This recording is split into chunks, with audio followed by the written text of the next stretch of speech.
para coder. Tetap semangat ya. Saya akan menjelaskan di video tutorial kali ini tentang struktur untuk membuat sebuah halaman di di web aplikasi ya. Jadi saya akan bukakan dulu struktur foldernya. Kalau kita new project, teman-teman nanti akan mendapatkan 3 folder ini ya. Kemudian ada file-file, beberapa file. Ini tidak dipakai, sebetulnya hanya tutorial saja. Jadi ini kemudian hanya file ini yang dipakai sebetulnya ya. Lainnya itu sebetulnya tutorial saja. Oke. Ada satu folder utama yang kita pakai yaitu di user SC. Ini adalah bawaan dari Inspinia. Kalau kita buka dalamnya ada cukup banyak ya. Jadi ini adalah user itu sebetulnya user space, C-nya itu custom. Jadi ini custom template-nya sebetulnya ada di sini. Kalau kita balik ke user, ini sebetulnya bawaannya dari Inspinia. Saya nggak utak-atik ini daripada bermasalah. Jadi ada folder baru seperti ini. Nah, di sini teman-teman perlu tahu beberapa hal. Jadi yang dipakai CSS ini adalah untuk menyimpan semua file CSS ya. Ini main-nya, kemudian di dalam ini ada plugin-nya. Ini bawaan dari template Inspinia. Kemudian kalau perlu tambahan-tambahan nanti dimasukkan di plugin sini. Ya, seperti ini adalah CSS-nya dari data tables, CSS-nya dari speaker dan seterusnya. Tinggal ditambahkan aja.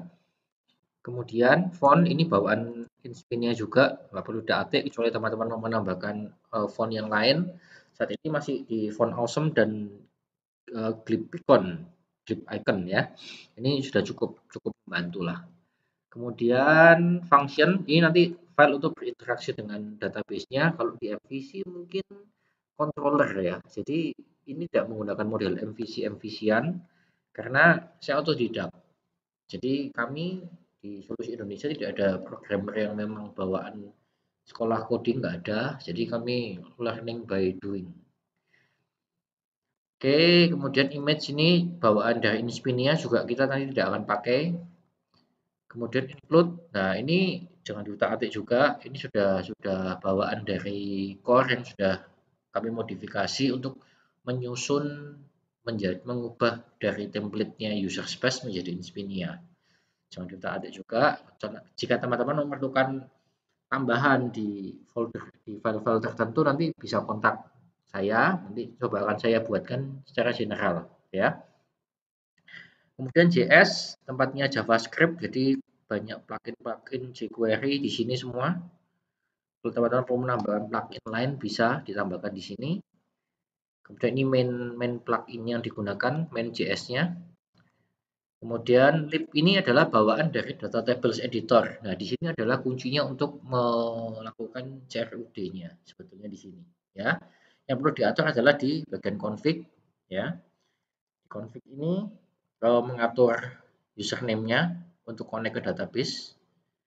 Nah, ini contohnya masih di localhost saya pakai password standar. Jika new project tinggal diganti ininya, disesuaikan ya. Ini yang perlu diedit di pembukaan pertama awal. Kemudian lainnya hampir tidak saya gunakan. Hanya dipanggil saja, tidak ada modifikasi. Modifikasinya tergantung dari data tables-nya. Jika data tables-nya melakukan update, kita bisa upgrade ya. Kemudian script ini bawaan dari user space. Nah, yang perlu ditambahkan nanti ada di custom login script ini. Saya bukakan dulu. Nanti kita akan pakai. Di sini kita bisa menambahkan, biasanya saya tambahkan untuk capturing session ya. Variable session PHP ini saya masukkan di sini. Jadi file ini akan dipanggil di sini. Whatever you put here will happen after username and password are verified. Jadi kalau sudah betul username passwordnya which is technically login ya. Tapi sebelum redirect, nah ini redirectnya di sini. Kita bisa ambil datanya di sini. Dipastikan sebelumnya redirect ya. Nanti ada contohnya. Ini pengenalan dulu, kemudian lainnya tidak dipakai sih biasanya, hanya satu ini saja yang di sini. Kemudian folder upload ini untuk menyimpan satu folder untuk menyimpan upload file jika nanti diperlukan di web aplikasinya. Kalau bawaannya kosong nanti tergantung penggunaannya. Nah, kemudian yang di bawah sini ada banyak halaman, ada banyak page yang sudah jadi bawaan starting ya, starter kit lah, starter page. Nah, yang tidak dipakai sebetulnya adalah yang depannya ada underscore blank. Ini adalah template-nya. Template-nya yang bisa kita pakai, contohnya blank underscore blank master. Nah, ini nanti tinggal di copy saja, di copy paste. Ingat prinsipnya adalah coding is copy. Jadi di copy paste, diedit nanti untuk membentuk halaman baru ya. Nah, setiap satu halaman ya di web aplikasinya Solusi Indonesia normalnya mempunyai minimal 2 file. Satu ini file yang di sini, PHP yang di depan sini. Ini untuk terdiri dari ini adalah HTML-nya, kemudian JavaScript ada. Ini untuk membentuk form dan tabelnya ya jika diperlukan dan interaksi lain-lain terkait JavaScript.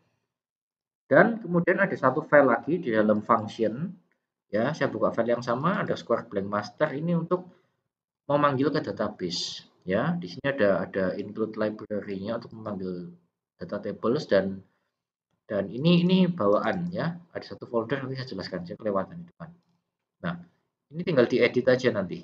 Sudah cukup mudah harusnya. Nanti saya berikan satu contoh untuk membuatnya. Ini hanya pengenalan saja. Jadi bagian pertamanya ini untuk memanggil library-nya. Kemudian biasanya di sini saya memanggil variabel dari JavaScript yang dilempar dari JavaScript jika diperlukan. Biasanya saya letakkan di sini sebelum memanggil instansinya editor, database editor ini untuk mengenerate lah field-nya. Kemudian di sini ada saya tambahkan if ini untuk keperluan core program ya. Jadi di fitur web aplikasi kami ada bisa melihat status yang aktif dan tidak aktif, dokumen yang aktif dan tidak aktif ini mainnya di sini. Jadi main if aja, tinggal ditambahkan where. Kemudian ada ini untuk menginsert ke log. Jadi setiap transaksi, setiap di posting di sini nanti akan masuk ke dalam, saya ambil contohnya, dalam tabel yang namanya table activity log. Nah, di sini kelihatan nanti siapa melakukan insert atau update atau apa di sini. Ini keterangannya, bentuknya seperti ini. Ini dikerjakan dari sintaks ini, satu baris. Nah, yang dipanggil ada di folder Finchmeister. Finchmeister ini nama nickname saya internet. Nah, ini bawaan-bawaan yang saya tambahkan yang digunakan untuk membantu pemrograman. Ya, ada banyak function, nanti kita bisa pelajari satu persatu. Oke. Nah, kemudian ada satu folder di dalam function ini root. Ini juga function bawaan yang membantu untuk mempermudah coding. Nah, nanti kalau diperlukan yang lain, kita bisa tambahkan ini sama-sama. Kita lengkapi sesuai kebutuhan. Ya, saat ini hanya ada ini dan ini mostly digunakan, belum ada kebutuhan lain. Jadi setiap kali ada kebutuhan, saya akan update, masukkan di folder sini atau di folder Finchmeister tadi. Ya, jadi nanti para coder cukup bekerja sebetulnya di bagian ini, halaman ini, dan di dalam sini. Hanya dua file itu. Nah, nanti kalau mungkin kita sudah main dashboarding, saya ada biasanya masukkan di bagian JS ini. Saya tambahkan untuk seperti ini, blank dashboard box. Untuk meload, jadi tidak saya pasang di sini tadi, di dalam scriptnya front end sini. Tetapi saya pisahkan, karena ini sudah cukup kompleks. Biar tidak bingung, tinggal nanti dipanggil saja, ada dependensinya, seperti itulah istilahnya. Oke, sampai sini dulu pengenalan tentang strukturnya. Nah, teman-teman kalau bingung nanti boleh tanya. Tapi ini codingnya kalau teman-teman belum join, belum register di kelas kami nanti, saya belum bisa berikan starter kit-nya ini, ya. Jadi ini adalah semacam audisi untuk menjaring coder supaya kita sama-sama bisa develop lebih cepat. Oke, kalau mau dicoba-coba ini bisa masuk di Data Tables Editor. Di Data Tables banyak sekali di sana tutorialnya. Ini bawaan dari Data Tables semua. Tinggal kita panggil, ya, seperti ini. Oke, nah kemudian nanti terkait pengembangannya itu ada cukup banyak. Biasanya yang paling sering digunakan adalah di file ini. Ini adalah ada event, ya. Jadi Data Tables Editor sudah menyediakan event yang bisa kita tambahkan. Ini on pre-create, kemudian post-create, pre-edit, dan seterusnya. Ini ada, kita bisa menambahkan something di sini, ya. Something-nya apa? Kita bisa bikin query yang lain misalkan, kemudian bisa insert table berbeda, atau melakukan hapus, atau apa, atau looping dan segala macam. Ini dilakukan di, biasanya saya pasang di event ini, pre atau post create atau edit, seperti itu. Nanti kita masuk ke sebuah contoh supaya lebih ada gambarannya. Pengenalannya sampai sini dulu. Tetap semangat. Terima kasih.